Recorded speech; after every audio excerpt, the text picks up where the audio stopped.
Head coach Fred Hoiberg, Joel Gary, Bryce Williams. This is how we'll open up for questions.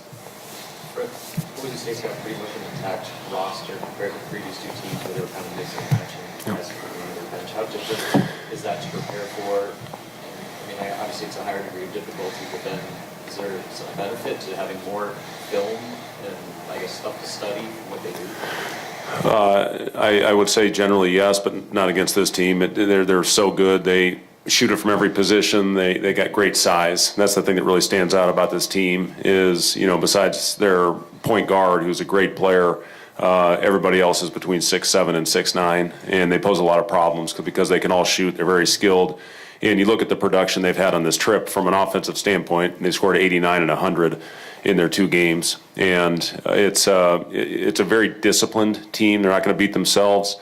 And a very experienced group as well, and very well coached. I think Leon does a terrific job. So, yeah, it's another game. I thought the key to the Georgetown win was getting off to a great start. They made a run at the end, but we allowed ourselves a cushion because of how well we played for those first 30 minutes. And then Matt got hot, hit some really tough shots. But I thought our offense was very efficient, especially down the stretch. So it's going to take a complete 40-minute game if we want to have a chance to win this one. What stands out about Degenhard, and can you appreciate his game and his career and sticking at one place for 4 years? Yeah, incredible, and became the all-time leading scorer at Boise this last game. And again, he does it in so many different ways. He plays the 4, he plays the 5. Matchup problem at both spots with the way that he plays and his skill set, hitting transition threes, able to put it on the deck, and really good in the post, and especially when they put him in high-low situations. So again, really good team, very disciplined, and very good executing team. I think out of their 74 possessions, they ran 56 different sets the other day, so we're not going to be able to go through all 56 sets. It's going to be more conceptual as far as our game plan, and hopefully go out there and execute it at a very high level, knowing that they're going to make some tough shots. You can't get deflated. You look at that first game against George Washington, it was a 7-point game with about 8 to go, and they won by 40, and they just completely out-executed them down the stretch in that last run, and that's what they're capable of doing. We can't hang our heads if we go through a tough stretch, because they'll pounce on you if that happens. In terms of style of play, do they remind you of anyone you've seen this year in the last few years? You know what? St. Mary's is a team that they remind me of, and in Purdue, they run and execute a lot of different sets. Purdue will have 28 possessions in the first half and run 26 different actions. It's similar to that, and they're very, very good at executing. They've got very smart, high IQ players. And then defensively, they're tough. They're physical. And the last thing about it is when the shot goes up, we got to be prepared for a battle. They're very good offensive rebounders, and one of the better offensive rebound percentage teams that we will play against. Bryce and Juan, you hear Coach say St. Mary's and Purdue. What are some of the lessons you guys can take away from those two games and apply to tomorrow? Like you said before, like you said last game, we got off to a good start. I mean, this year we went to Purdue. It was kind of a bad start, and the result was very bad. So let's get off to a good start and don't get off the script. Just go out there and play our basketball. We don't need to go out there and try to play hero ball and do something we have been doing all tournament. All tournament playing hard defense, crashing glass, making the right reads on offense, getting the guys the ball at the right time and stuff like that. So we don't need to get off the script. We just need to focus on the game plan and stick with that game plan for sure. Let's talk about handling adversity. You had to overcome a double-digit deficit against Arizona State, and then had to hold off a late rally against Georgetown. How do you think you guys have, since the end of the regular season to now, just maybe improved in terms of not getting too high or too low when things aren't going your way? Just when adversity comes, we don't really split. We're more so focused on coming together, solving the problem together, rather than, like Juan said, playing hero ball. Can all three of you just talk about what the experience has been like this past week playing here in Vegas? Obviously, you were at MGM before.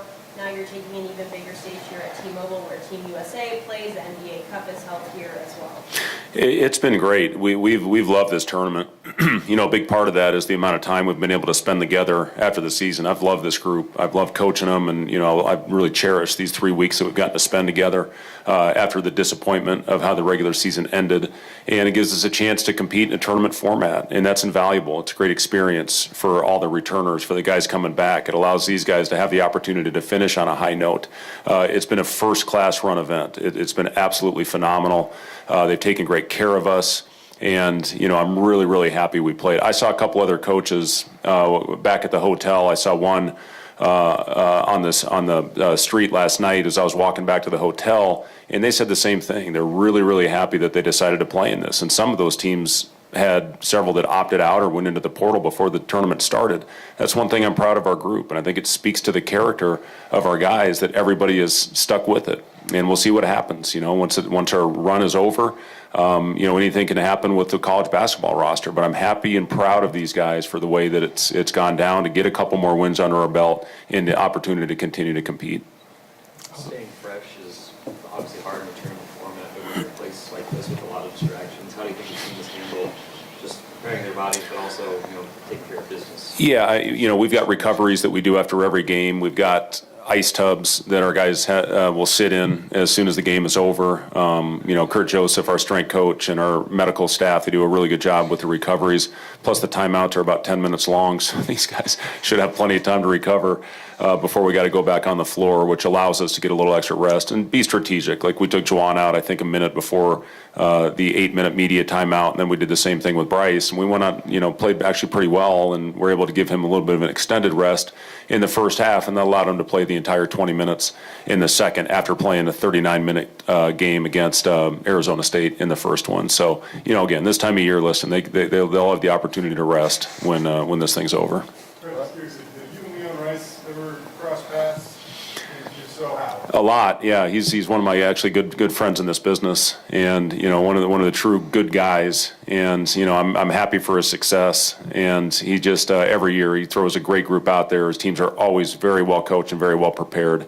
And yeah, I think the world of Leon and his wife Robin and my wife. We're all very we've gone on trips where we've been together and have spent a lot of time at dinners and that kind of thing. We spent a little time here when both teams first got here. We were able to spend time with him and Tad Boyle. So yes, I've spent a lot of time with Leon, and I absolutely think the world of him. What does it take to spend 15 years at one program? You've really changed the expectations, and when they don't make the NCAA tournament, there's a little bit of noise now all of a sudden, which used to not really exist. So what does it take to stay at the place for 15 years? Well, I just think it shows where he's raised the standard and the expectation and the level of where that program is since he took over. And listen, they should be in the tournament. I mean, there's no doubt about it. They should have been in the NCAA tournament. And he's just he's done an unbelievable job of getting the right players to fit the system that he plays. And you can see it again with this year's team: the size, the versatility, the skill. It's very much a Leon Rice team. Rice, not a dumb question, but you played Boise State when you were at Charlotte a couple years ago. I know Tyson was there, but it's pretty much a new roster. Is there anything at all you can remember about that game or take from that, or is it completely different? It's going to be a completely different game. One, because at Charlotte we ran like a Princeton-style offense, and here, NBA-style offense running, more so running. And then so yeah, it's going to be a totally different game. But I do remember playing in Myrtle Beach. It was a fun game. I think we won that game. Or did we lose? Yeah, you don't. Yeah, we won that game. You held them like 42 points. Yeah, we won that game, yeah. What do you think, Tyson? He's been in college for a while, hasn't been in college for a while. What do you think Tyson did in that game? When we were about to play Boise State, I thought back to that game, and I didn't remember him or anything. I doubt he remembers me. I wasn't the same player I am now. But it's been a long time in college, and it feels like it was 4 years ago when I played him. But the experience helps. The game just slows down. I remember at that time the game was still slowing down for me. It was still pretty fast, but I've learned a lot, and I feel like my experience shows, and I know his does, and the way he plays. Fred, for those of us that cover Boise State, maybe haven't been super close paying attention to your team, been a little streaky at times. Some wins in a row, some losses, wins. How do you kind of look at the season you guys had? And obviously, you were in a great position yourself to make the tournament until the last couple of weeks. Yeah, we were, and that's the disappointment. That's the hard thing. Obviously, our local guys know this. We had a key injury to Burke when he was really coming into his own and playing great basketball at the end of the Ohio State win at home. And we lost 3 games in a row by 2 points, and we did not do a good enough job protecting our home court at the end of the day. Last year we went 10-0 at home. We were in the tournament. This year we went 4-6, and we missed it by a couple games. So, again, I've loved coaching these guys, and to get the sour taste of how it finished, out of the way, to come out here and compete and play pretty solid basketball so far. And it was tough from that standpoint because we were in really, really good shape, and then we had a couple things happen. But it happens to every team. You can't use that as an excuse. It is what it is, and we get a chance to compete and hopefully create some momentum going into next year. For Juwan and Bryce, just postseason success do for the future of a program? Like when you see guys getting experience on the stage, like Kale and guys that are coming back next year, what can that do for like building confidence going into next season to where all of a sudden that standard for postseason continues to rise? Well, first off, anybody knew Kel Jacobson is probably one of the highest IQ players that I ever played with and played against, stuff like that. So, Kel, Sam and other guys that are coming back, their confidence is going to be very, very high. Kel is a dynamic player. He can play at 1 through 5 for sure, as you can see. Sam, the leadership, the voice, the hustle, the toughness, stuff like that. Connor, knockdown shooter, like all the guys who come back next year. Like, this is an opportunity to still showcase, like, what they could do. Like, it's 18 Saturdays going to be playing college basketball. Us in the Final Four in March Madness for sure. So, that's a big opportunity to still play basketball and play college basketball. So, this is an opportunity for still have fun, still play with this group of guys. But in the day, me, Bryce, and some other guys, this is our last go run. So we're going to go out there, play hard. But in the day, we know the guys come back next year, they're going to boost off of this, especially if we get to that championship Sunday. We win that championship, that's another confidence booster for them next year. So when the summer come around, they know the expectation of the new guys that's coming in, they know what they need to get to, they know what they need to do, and stuff like that. So, the guys that's coming in next year, stuff like that, it's going to be a lot. But in the day, it's confidence build too. What do you make of the timing of this tournament? And I know Leon said if they would have had to turn around and play Tuesday in the NIT or something after not getting in, it wouldn't have gone that well. I mean, they had spring break, they took the full week off and kind of reset. I mean, you're dealing with transfer portal and all that kind of stuff. But what do you make of kind of the 2 week break before this tournament?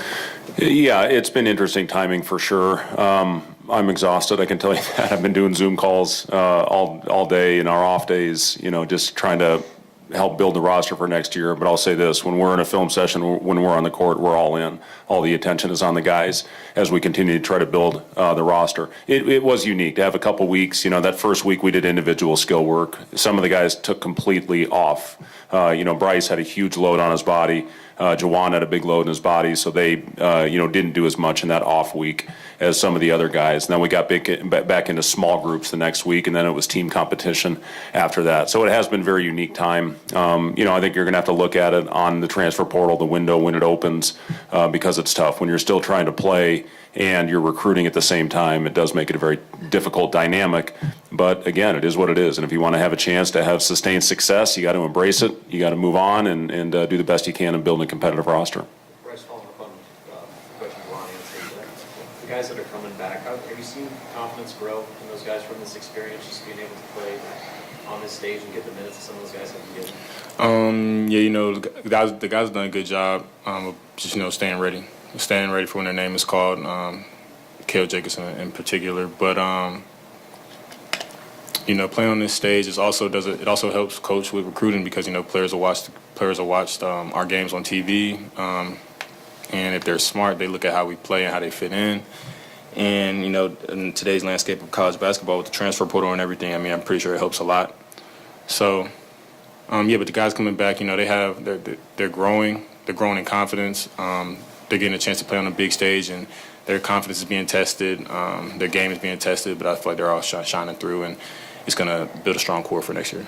Juwan, 3 ball handlers in the starting lineup previous game with Sam, Kale, and then Bryce. You were the 4 primarily. Were you more comfortable with 4? Do you prefer 3? What do you like about that starting lineup? I'm out there. I'm comfortable with what position coach me go out there be. 3, 4, 5, no matter what it is. I'm a basketball player today. If I got to go on 5-man, I'm going to 5-man. So it's good to have 3 dynamic ball handlers out there because I get to, set them up with flares, screen stuff like that, everything. But in the day, I'm just out there trying to win, no matter what position I am. Brad, you mentioned Dagenhart and Cardenas, but some of their other players, would be Carmichael, the freshman, or Meadow, and then Buchanan comes off the bench at 27. What can you say about the rest of the roster? Well, it makes it really hard to prepare for, I'll tell you that. And when you have a bench guy that scores 27 points, and he was so efficient with it, he scored it every way possible, and he's got great size and length. And that's the thing that stands out about this team and their roster is the size and physicality that they play with. Yes, you got the main guys, but all of them are capable for going off on any given night. And that's the impressive thing about this roster. They're very difficult to prepare for because any of them can go off for a big game. Any questions for Coach Strappitz? Thank you, guys. Thank you.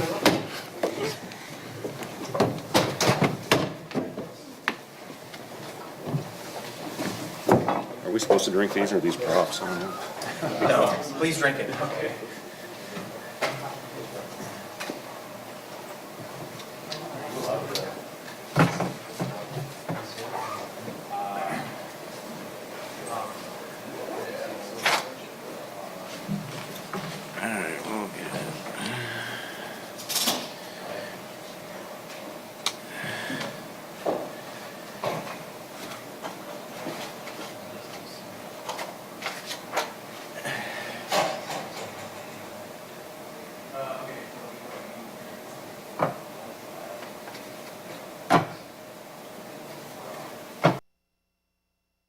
Are you sure you got the? He's like he's the stunt double for Tyson.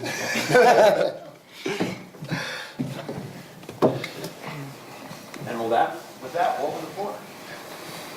Well, obviously you guys are used to coming to Vegas to play. This is a different situation though. Just how has this whole week been for you guys, the experience of the tournament and now getting to play here at T-Mobile?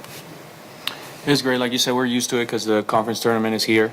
So I mean, we kind of just came here like business type, and yeah, we're excited to play tomorrow. And what was the reaction to just finding out that you would get an opportunity to continue playing in the postseason regardless of the tournament? Yeah, well, I mean, we go ahead. I think we're happy because we want to play postseason basketball and we have a chance to prove that we belong. And we had to prove some people wrong that we're here for a reason and we're here to win it. And I think we want to go break the record of wins in Boise State history. And that's one of our goals coming here, and also crown the champs. And I know there's been a lot of talk, especially recently, about the Mountain West just not getting the respect or the love when it comes to the selection committee and it comes to the tournament. Do you guys take that personally at all when it comes to playing your game and kind of proving that the Mountain West is a legitimate conference with some legitimate contenders and great talent and great teams? I think if you went to our conference championship and conference tournament, you would understand how tough those games were. And every person that came up to me after the game goes, that was one of the bloodiest, toughest games I ever watched. And I think the Mountain West is respected, and because you can see how hard we play. And you saw in the tournament, Colorado State was one shot away from being in the Sweet 16, and New Mexico single-handedly beat whoever they played easy. And I think Mountain West belongs. Times coaching circles can be small, Leon. What's your connection and maybe even friendship like with Fred Hoiberg? Yeah, he's one of the best. He's first of all one of the best coaches, and he's been in the NBA a long, long time, and legend. In Iowa, one of the only people in the history of the United States to be Player of the Year in football and basketball. Him, Allen Iverson, and actually there's been a lot more, but that's his probably greatest claim to fame, I think. And he was a heck of a track guy too, but his mom bought him the wrong cleats, so he would have been probably Gatorade Track Person of the Year too. But just a great coach, just an awesome human being. His family's awesome, and we've gotten to know each other through the years. And back in the day, Nike used to take us all on trips, and struck up a friendship there, and has kind of maintained that ever since. But ton of respect for his program and the way they play, the way they coach. They just and they had a terrific year. They just had some unfortunate, untimely injuries, I think, that really, that cost them this much. And it's such a fine line. I mean, they beat 6 top 25 teams, and I think had 6 quad 1 wins. And they're a really, really good basketball team, and it's so well coached, and just love the way they play. And I've watched his teams over the years, and there's a lot of things that he does that we look at and use in our program. Just curious, you guys, your teams were in similar-ish spots, just barely on the wrong side of the bubble. I mean, if the season ends 2 weeks earlier, Nebraska's probably in the Right. NCAA tournament. You guys barely missed it. Did you and Fred talk at all throughout this? Or Yeah, I mean, not during the selection stuff, but down here we've talked about it, and that I think both of us have been around enough to understand that's the way it is. Sports usually aren't fair. You get ups, you get downs, those kind of things, and stuff like that happens, and you just got to respond to it. And these guys have, that's probably one of the most memorable things about this team is the way we responded to the adversity that was thrown at us together. Guys picked each other up when things happened bad for an individual, and when things happened bad for the team, everybody picked each other up. And things that you just can't. Sometimes the ball doesn't bounce your way. We lost 3 games on last-second shots, basically, and that stuff happens in sports. And when it's that final line, that can be the difference maker. But that's where, one of the things that I'll remember most about this team is how we went through that stuff. And those are those are lessons for all of us that we all get better at going through adversity, and because that prepares you for the life ahead and your everyday life, and that's what these guys were amazing at. What's the scouting report on Nebraska? What do they do best? I'll let these guys say it. Well, I mean, they got a probably candidate for Big Ten Player of the Year in Bryce Williams, so obviously we're very focused on him and trying to stop him. I think it just comes down to rebounding. They're probably one of the best rebounding teams down here. And, you know, just doing what we do, our rebounding teams, understanding personnel, making sure we stop the guys that are scorers, and, yeah. Do you remember playing Bryce? Good answer. Do you remember playing Bryce Williams at Charlotte? Yeah, in fact, when Fred got him, I called him. I said, I love that kid. He was coming off the bench at Charlotte then, but he was good. And I saw it then. I remember calling Fred and said, God, you got him. That kid's going to be terrific. And he sure has. He's lived up to billing, and he's just getting better. And I think Fred helped evolve his game to what it is now. You see, similarities. You mentioned that barely missing the tournament. They've also got most of their roster intact. And both you got, in terms of key players and everything, it was two teams that wanted to be down here and wanted to, are in this for the right reasons here.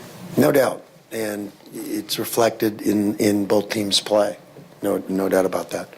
I said that at the start of the tournament. The teams that really want to be together and want this to keep going are the ones that are going to be here on Saturday and Sunday. We talk a lot, or you kind of brace for all the lasts. You're truly reaching some of the last, and you'll never have another practice with Tyson Dagenhart. Yeah. Unless the NCAA rains down magically with that 5 years of eligibility rule in a hurry. But I don't know, did that go through your mind at all today?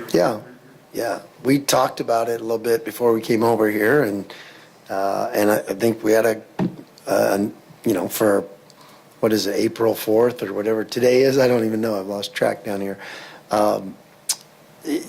We had a lot of fun out there and great energy, and we got up and down, and that I don't think I've ever had a team that felt this fresh, this enthused at the end of the year, and we still wanted to keep going. I mean, we'd go play in the NBA Summer League if they'd let us. Did you compare Tyson Dagenhart's first practice to his last practice at Boise State? Wow. That seemed like ages ago, but yeah, but the crazy thing about Tyson, somebody asked me if he's ever had a bad practice, and I don't remember one. I mean, it's just the model of consistency that it's remarkable. It's really remarkable. And then you never want to take guys like that for granted, because but he sets a standard for everybody in the rest of the program, and it's pretty amazing. And I don't want to think about like life after. We're just here now enjoying the last cookie. Fred was in here and he said you guys ran 56 different sets on your 74 possessions in the last game, which makes it hard to scout against because you can't run through all of them. But just the 189 points in the last two games. I mean, what can you say about the way your offense is looking right now? Yeah, but it's these guys, the way they're sharing the ball, moving the ball. And they're all, you got to remember, we had a lot of young guys out there. I forget about that. They forget. I looked out there the other night. We had 3 freshmen, so to speak, with, Peanut, Jules, and Ems. And so I think they're all just kind of, everybody's figured out their roles now, figuring out what they're all good at, and they're all just playing to that. And, those guys that were new to our uniform have gotten more comfortable in it and better. I mean, even Al. And RJ's in a different role. He's settled in. Everybody's just kind of settled in to their roles of how they can be their best. And each guy is helping the other guy become their best. And that's why you're clicking. There's a synergy there that's pretty special. RJ, for you guys that are coming back next year, I mean, just what's this experience like playing postseason kind of meaningful games here? And for whether it's Pearson or Andrew or, Javen, you, all these guys, what's this experience mean to help you kind of boost you into the offseason and next year? I mean, it's fun. Postseason basketball is what we play for. And with me and Pearson and Meta, we talked about it. We're super excited for next year, but we got to win on Saturday and Sunday, and then we'll be even more excited for next year because we come down here to win. And I think it's special. Playing on Fox Sports, that's pretty special because my grandma can turn on Channel 7, I think it is, and she doesn't have to worry about hitting like 15 different buttons, so that's pretty cool too. So, yeah, that's what I'm looking forward to. saw you talking to Gus Johnson, Leon, before the game. Yeah. I was listening back to it. I mean, it just has a different feel. It feels big time when Gus Johnson's calling the game. This is, RJ said, to be on National Fox, to be, leading into the actual Final Four, and just be one of 8 teams still playing.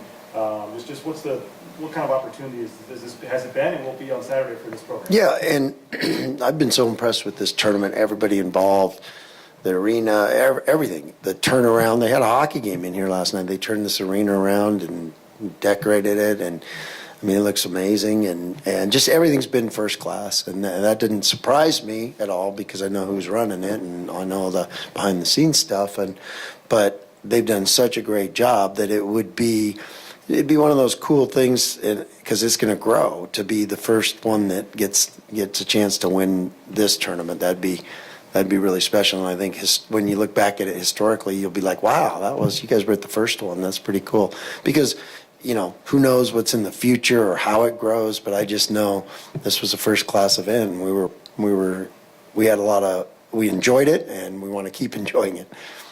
How big of a part of this is kind of passing the torch? I mean, you have played a lot of young guys, and there have been some of your returners that have stepped up this tournament. So, I mean, obviously Al and Tyson are fixtures, but how much of this is, introducing RJ Keene and guys like him to the world because that's the future of Boise State basketball? Yeah, I don't know if we necessarily thought that way, but it happens organically as these guys keep getting better and better. And it just kind of happened because we see a lot of these things in practice before the world gets to see it consistently. And these guys all know how good Jules is. And, he had some ups and downs of being a freshman, a few injuries kind of things, and, all those behind the scenes stuff. So it's nothing that we kind of planned, or it's just kind of happening. And that's the way our program is, though. Every year you're like talking about this group, and then all of a sudden you're like, whoa, look at those young guys. They're going to be, and that's how we've built this thing year in and year out. The comparison can be the thief of joy. I get that. So I'm not necessarily trying to compare this to the NCAA tournament. But when you go out there and you practice today, you see the signage, you see the things. What does it feel like? I mean, it feels pretty big time. No doubt. And again, it's always just being in the moment and not getting distracted by all that kind of stuff and making the best of whatever circumstances you're in. And that's kind of that's another kind of our maxim situations where we want to be able to, our circumstances have nothing to do with our attitude. All right, we want our attitude to be, if we were playing out at the park, we'd still want to be great competitors. We'd still want to be a team. We'd still want our program to look a certain way. And that's what these guys have done all year long. And that's what they're, just our standard. And why would you change because of your circumstances? And it's easier said than done. But that's what high character guys and that's what great programs are able to do. And that's why we're doing what we're doing.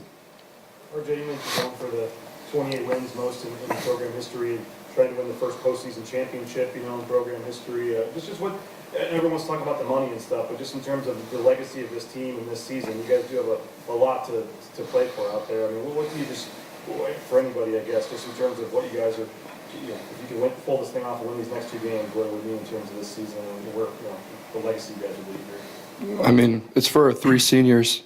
We've one of the greatest Broncos of all time leaving, and I think enjoying and living in the moment. These next couple days are very important to us because that 28 wins, that's going to be in the record book for the rest of our lives. And we can look back and say, how special was that team? And I think these next 2 days are huge for us, and we're all dialed in, we're bought in, we're having fun, we're enjoying. You see a bunch of smiles that shoot around. It's fun to be around. This team's super special, and it might as well go on a bang. I mean, you win your last game this season, you're kind of happy for a couple months, Yep. And only 3 teams do it, I think, right? When I was a kid, I liked a basketball player named Muggsy Bogues, and a big reason why, I just liked that he dished out the rock and he racked with assists at a crazy total. For you, when did you fall in love with, I know you're maybe not worried about racking up assists, but just the thought process or the mentality of getting teammates involved and getting assists, I guess. Yeah, I mean, that's kind of just the way I grew up back home in Spain. My dad was really big on that, just sharing the ball. And assists obviously makes 2 people happy, and scoring just one. So I don't know. That's kind of the way that I grew up and the type of basketball that I like to play. So yeah, Jay, did you say Muggsy Bogues because he's little? I guess he's tough. That's why. Yes. I probably would have had a couple more assists if RJ decided to shoot the ball or something. Well, the funny thing about that, Jay, is those, I was talking to the Butler coach afterwards, and he was raving about Al, and I was, we were talking about Al, and I was talking about how good he was, and in my mind, I looked at the assists, and I was like, yeah, he's usually even better, and then I didn't even look at the points, because that's not what he cares about. He cares about winning, but the game required him to score those, and so he does what, that's what winners do. They do what the game tells you to do, not I have to get this many points or shots or but his is all, the consistency is always to make our team better. No matter what it is, he'll make our team better, and he gets 19 points and 4 assists, 1 turnover, and but the great thing about this team, a lot of teams will brag about shooting and scoring. These two are in an argument about assist to turnover ratio this morning, and because Keene's not on the charts, he doesn't have enough of assists to be on it, but he said his assist to turnovers just as good as Al. So You got to check the deep stats to find that's- so you got guys arguing about the most unselfish thing you can do, and so it's pretty cool. That's what makes us special. How would it say he's over 200 assists? He's gonna have like 100 more assists than anybody you coached at Boise State.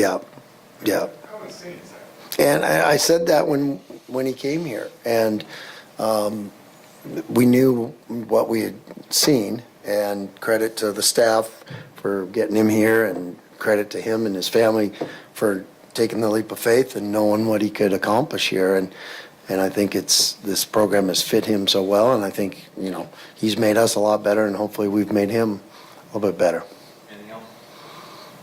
Thank you, gentlemen. Appreciate it. Thank you. All right.